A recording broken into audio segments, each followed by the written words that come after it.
ஐயா ஜி.கே. வாசன் தலைவர் எம்பி அவர்களின் ஆணைக்கிணங்க தமிழ் மாநில காங்கிரஸ் 11ஆம் ஆண்டு துவக்க விழாவை முன்னிட்டு இன்று துவார் கிராமத்தில் கொடியேற்றி 11ஆம் ஆண்டு விழாவை மிக சிறப்பாக கொண்டாடுகிறோம். நேர்மை, எளிமை, தூய்மை, வளமான தமிழகம், வலிமையான பாரதம் என்ற இலக்கோடு தமிழர்களின் நலனுக்காகவும் தமிழக மக்களுக்காகவும் என்றும் பாடுபட்டு கொண்டிருக்கும் தமிழ் மாநில தலைவர் ஐயா ஜி.கே. வாசன் வழியில் அனைவரும் பயணித்துக் கொண்டிருக்கிறோம். 10 ஆண்டுகளாக மத்திய அமைச்சராக இருந்து எந்த ஊழல் குற்றச்சாட்டுக்கும் ஆளாகாமல் எந்தவித ஒரு கரப்ஷனும் இல்லாத ஒரு நேர்மையான தலைவர் ஐயா ஜி.கே. வாசன். அவரது வழியில் இன்று தமிழகம் முழுவதும் லட்சக்கணக்கான தொண்டர்கள் பயணித்து வருகின்றனர். இது எங்கள் இயக்கம் என்பது ஒரு குடும்ப இயக்கம் போல் எங்கள் நலனை என்றும் விரும்பும் ஐயா ஜி.கே. வாசன் வழியில் என்றும் நாங்கள் பயணித்து கொண்டிருக்கிறோம்.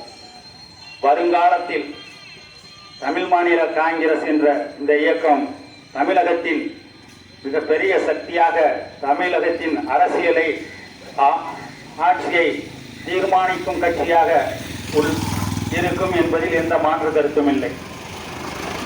தற்போது தலைவர் தமிழர்களின் நலனும் விவசாயிகளின் நலனும் மீனவர்களின் நலனும் எந்த பிரச்சனையாக இருந்தாலும் குரல் கொடுக்கும் ஒரே தலைவர் ஐயா ஜி.கே. வாசன் எம்பி அவர்கள்தான்.